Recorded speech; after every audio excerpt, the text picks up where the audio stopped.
Now on All Our FM, a special broadcast with George Matlock.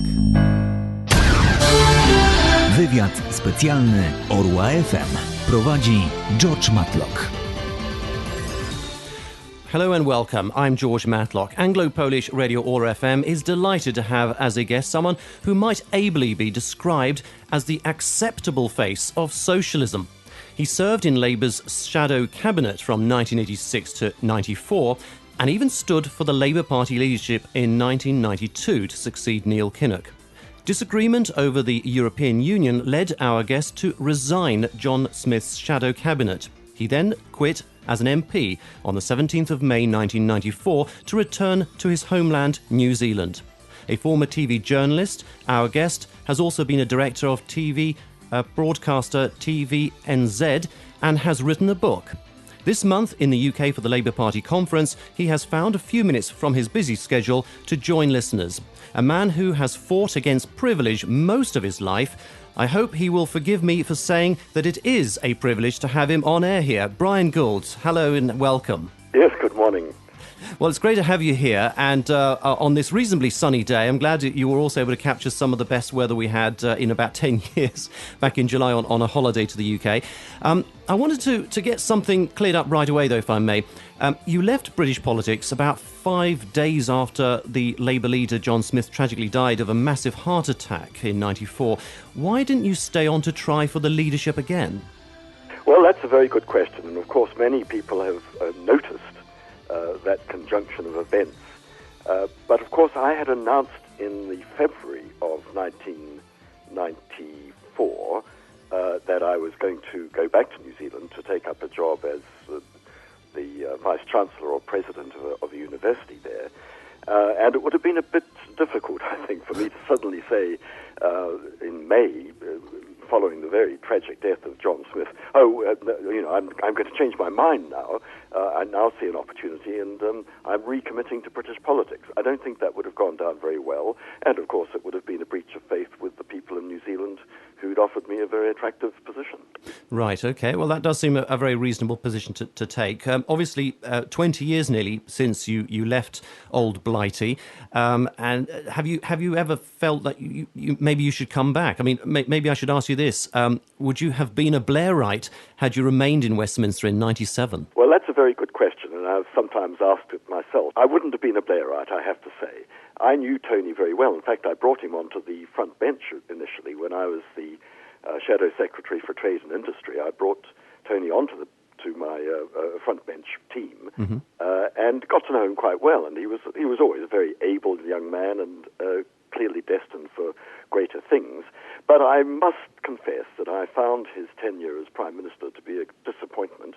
I thought the whole New Labour experiment, as it has seemed to be in retrospect, it was a disaster, really. It was a failed opportunity that passed us by.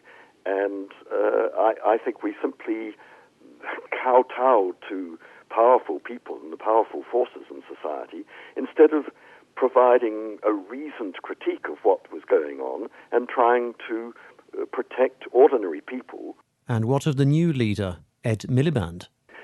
I know people say that he's failed to put his stamp on British politics and so on, but I noticed in The Guardian this morning, in fact, an article by a senior member of the Liberal Democrats, who has left the Lib Dems and within a month or two found it possible, indeed he found it necessary, as he put it, to join the Labour Party because he thinks Ed Miliband and his team are at least addressing the right issues. Now, if you ask me whether I think he's addressing them adequately, I'm afraid the answer is no, but no one's perfect in politics, and very few politicians ever get a 100% pass mark.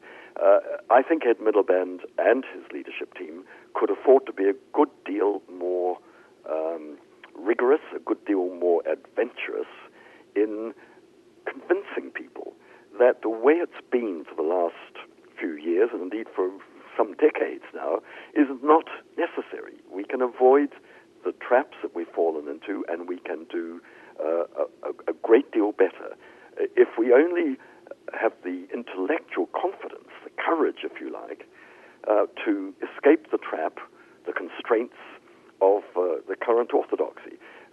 We're going through, as though we're sleepwalking really, the aftermath of a dreadful recession in which we're constantly told that the overwhelming priority is to reduce the government deficit. The government deficit is a symptom of our problems. It is not the problem. We have huge problems of high unemployment. We can't compete properly. We are losing ground in world trade. We have a growing balance of payments deficit. All sorts of issues of that kind.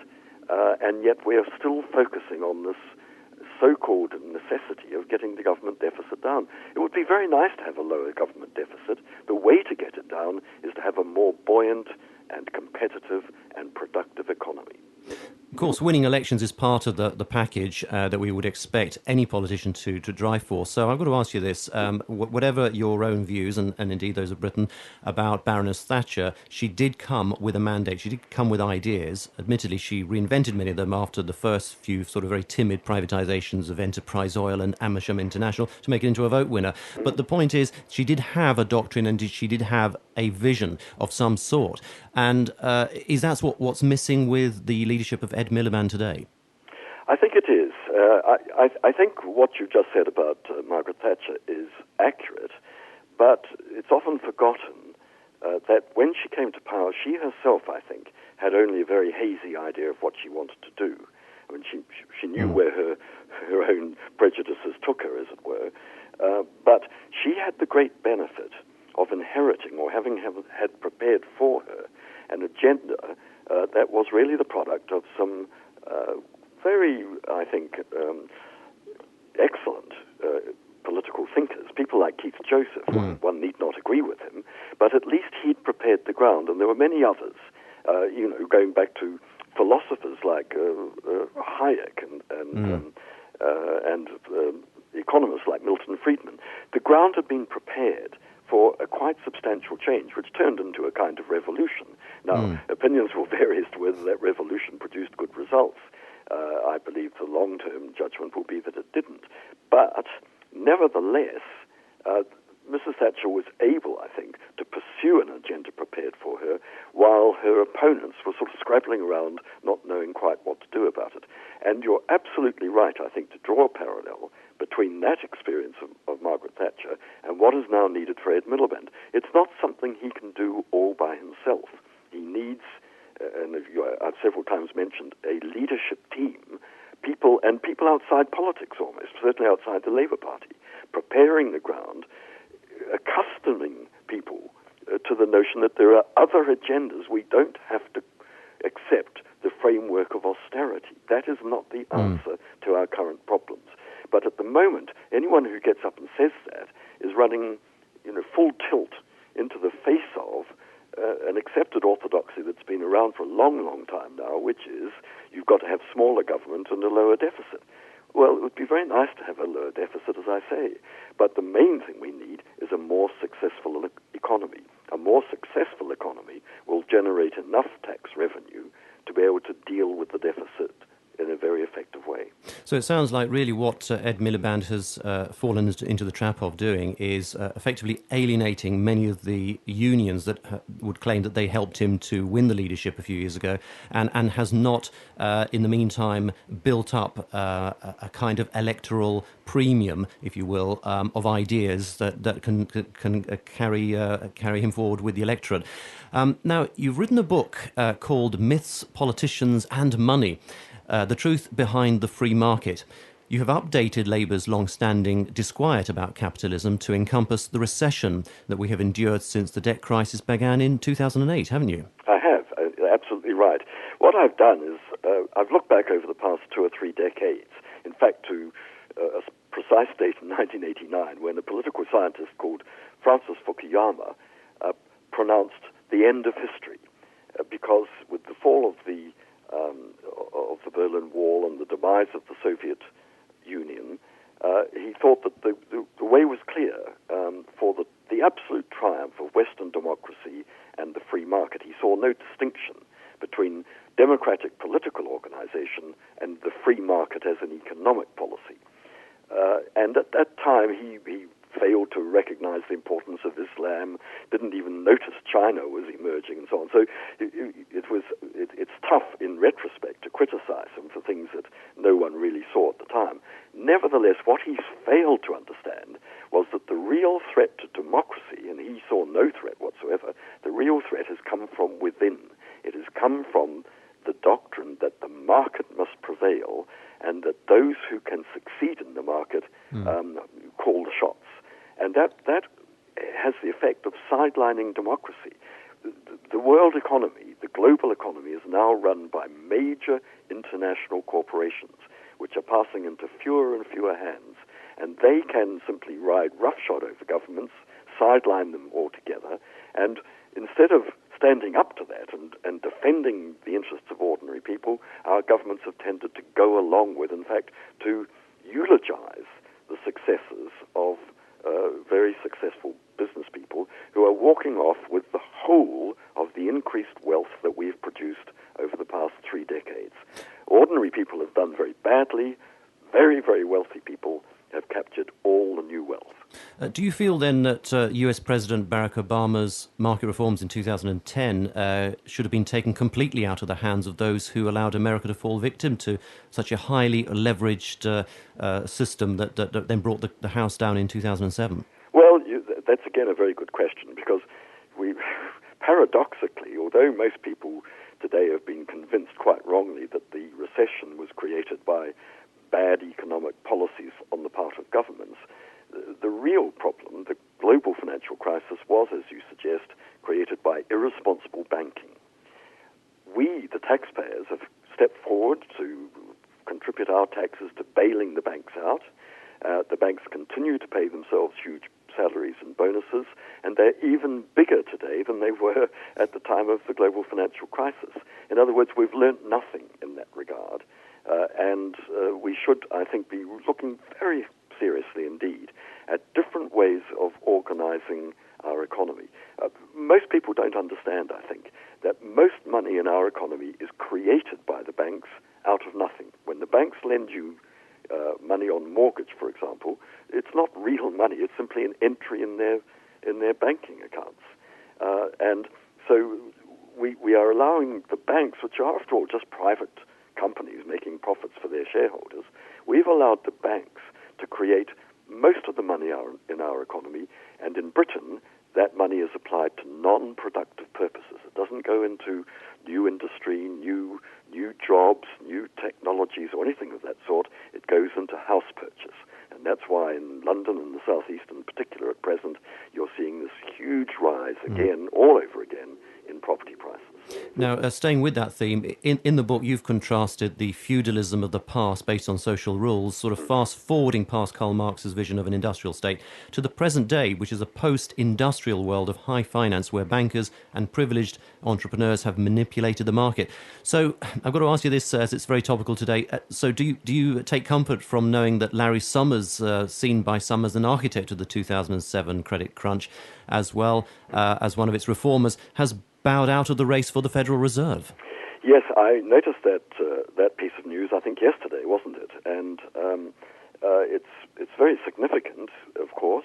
It's not quite clear why he's done it. I suspect he's had the nod from Barack Obama to say that he's not going to be appointed, and so he stepped down. But you're quite right.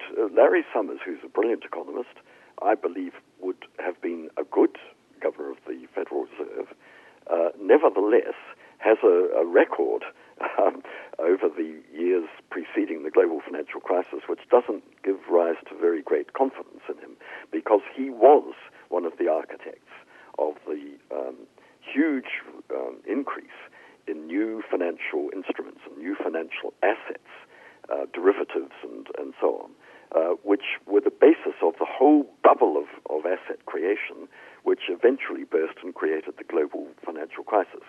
I think we can accept, at least I do, that he's learned a big lesson from that experience, but nevertheless, it's a bit of an incubus on his shoulders to take into being the head of economic policy in the world's greatest economy. Well, let's take it now to the UK precisely. In your book, you've criticised the abuse of markets, but is there anything that a Labour government could have done in 2008? Could the then Finance Minister Alistair Darling have done more than bail out a few banks and set the tone for the Eurozone to follow suit? Well, I think perhaps the finest and almost only achievement of Gordon Brown as Prime Minister. I have to say I'd had some hopes of Gordon as Prime Minister, but he was disappointing in that office. But perhaps his greatest achievement was that I think in the white heat of the crisis and the immediacy of that crisis, he did at least take steps which stabilized things. What he did was to ensure that there wasn't a domino effect in the whole banking sector, that there wasn't going to be a total collapse, and perhaps the worst economic crisis we've ever had. So I think Gordon Brown did very well on that occasion. But where we went wrong, I think the seeds of the problem went back a long way, and nothing that's happened since has shown or suggested that we've learnt the lessons of that disaster. We shouldn't have ever allowed ourselves to become so dependent on the City of London, which was itself based on, in many respects, on assets of very little value. They were assets that had a market value as long as the market was prepared to accept their face value. But as soon as it became clear that many of those assets were based on debts that people couldn't repay, then the loss of value of those debts, of course, of those assets rather, was what caused the global financial crisis. We should never have allowed that to happen. I can go back to the Financial Services Act in the 1980s, the time of the Big Bang in the city, when I led for the Labour Party opposition on that piece of legislation and warned that light regulation or self-regulation would not work. We were far too lax in allowing financial institutions to develop assets that really, in the end, had no value. Now, the Bilderberg Group was founded 60 years ago by, among others, a Polish politician in exile, Józef Rettinger. Its most recent annual meeting was held, perhaps surprisingly, in Watford, near London. Are you suspicious of cosy meetings like those and of what Professor John Galbraith once called the military-industrial complex? Well, yes, I am. I mean, one can't object to people getting together if they so choose with people of like mind, and why not? But I don't believe these people are badly intentioned, but they do reinforce a sort of groupthink. The Bilderberg conference is one, the Davos group meeting is another. There was at some point, I don't know whether it still exists, something called the Trilateral Commission. These are all meetings of people who see themselves as the captains of industry on a global scale and the leading institutions and financial institutions and governments and politicians. And they get together and they tell each other how well they're doing and how correct they are in the policies they're applying. And it's simply a way of reinforcing an orthodoxy which the Nobel Prize-winning economist Joseph Stiglitz called the Washington Consensus. And that is the notion that markets must prevail, that governments must have very limited input, that the only task of economic policy is to control inflation, that once you have stabilized the value of your currency, you shouldn't ever look at questions like competitiveness and so on, you should stabilize the currency and then let business get on with it. It's the notion that businessmen know best and that everything has a price. And those, I think, are the doctrines that have very seriously led us astray. So to the extent that the Bilderberg group has reinforced that, then I think it's regrettable. But you can't blame the participants. They have a nice time, no doubt. In Watford. Now, Poland has been one of the countries that I suppose you could say almost would describe this whole crisis as pretty much foreign to them. The banks had hardly any exposure to Wall Street in 2007, and lenders have always been very astute to prevent, a local bubble from building up. Yes. Poland, as you may know, is the only economy that did not fall into recession in Europe in the past 5 years. Are there any lessons, do you think, that the world can learn from some country like that? Well, I think in a curious way, and I'm sure many of your listeners who are interested in Poland will be surprised to hear me say that in this one respect, at any rate, there are parallels between my own homeland of New Zealand and Poland. New Zealand fell very briefly into recession, but essentially has come through more or less unscathed because we had a very stable banking system. And we also had markets in Australia and China particularly, which were very buoyant and which motored on through the recession. And I think what that shows is that if you can keep your financial system reasonably stable, then you can avoid the most serious and short-term effects of a financial collapse. But that doesn't tell you, and you will know more about the Polish economy than I do, that doesn't tell you that you are going to sail on blithely, doing wonderfully well in New Zealand, and I suspect in Poland as well. We may have avoided recession, but are we recovering from the setback on the basis of policies and on the basis of economic development that are sustainable? In New Zealand, and I see increasingly in Britain as well, such recovery as there is based on another bout of asset inflation, particularly in house prices. And the problem with that is that your recovery is based on policies which lead you straight back into your long-term difficulties of balance of payments deficits and the threat of inflation.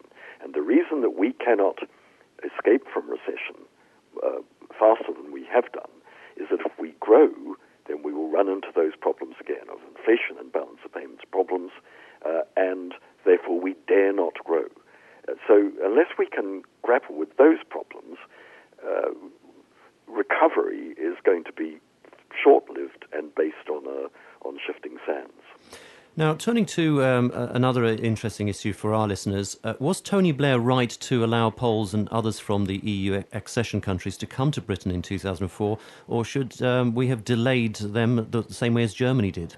Well, I have to say, as now a visitor to the UK, although a frequent visitor, I find that the arrival of Poles and other Eastern Europeans has actually revolutionized the British economy in one important sense. It has become a much more consumer-oriented economy. There was a time 10, 15 years ago when the British economy was run very much in the interest of producers rather than consumers. You did what your supplier told you, even at the retail level or in restaurants or pubs and cafes and so on. But with I think well-educated, hard-working Poles and other Eastern Europeans, now very evident in the British economy, the whole level of service and of efficiency in delivering that service has risen very considerably. So whether that was, in the end, I think if you were a member of the European Union, you had very little option but to allow people to come. I think.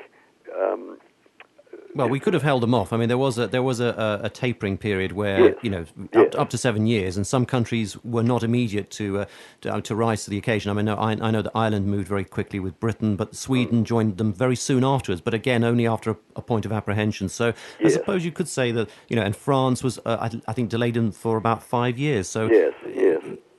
We could have held out longer if we felt that was the right thing to do. Well, I think I think on the one hand, I would resist any notion that immigrants are a bad thing. I think immigration has always occurred into Britain and has, on the whole, been a great stimulus to the development of British society and the British economy.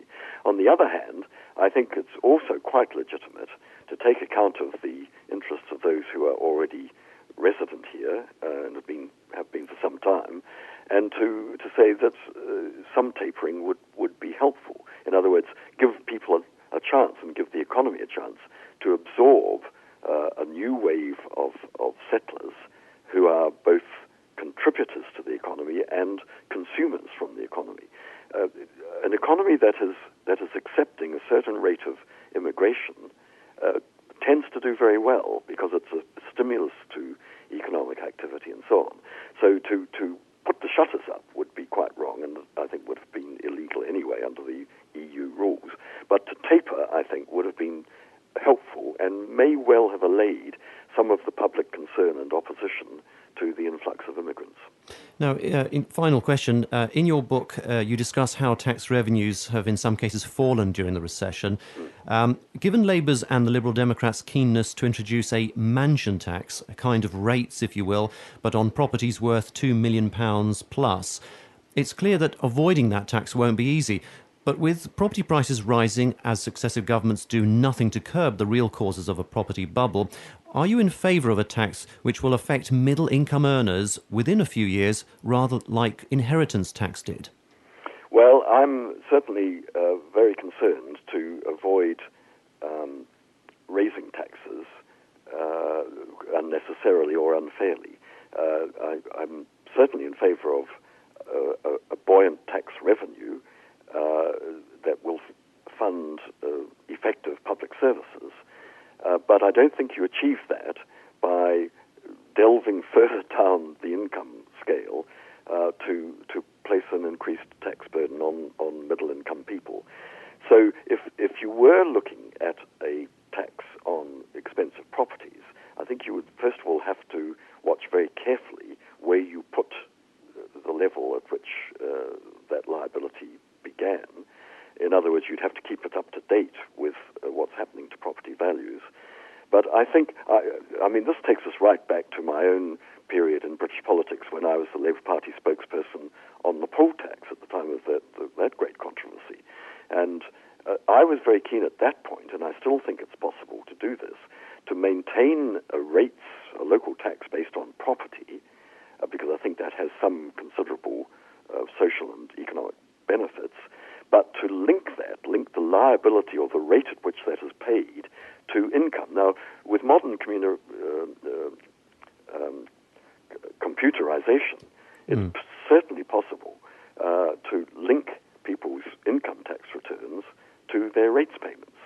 In other words, if you're living in a valuable property but with little by way of income, then your rate could well be reduced on the basis of your low level of income. And I think you could, in other words, I think we need much more flexibility in this kind of taxation. And certainly just a blanket tax on anyone with a property over a certain value would have to be watched very carefully to make sure it wasn't producing adverse results. And as property values rose, so that point at which the liability to tax increased would have to be raised.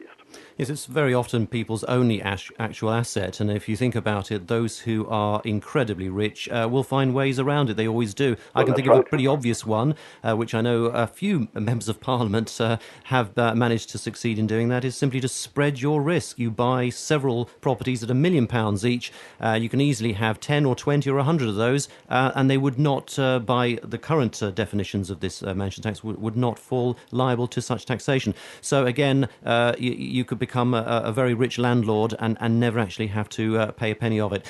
Considerable things to think about. And now the book Myths, Politicians and Money is published by Palgrave Macmillan and is out now.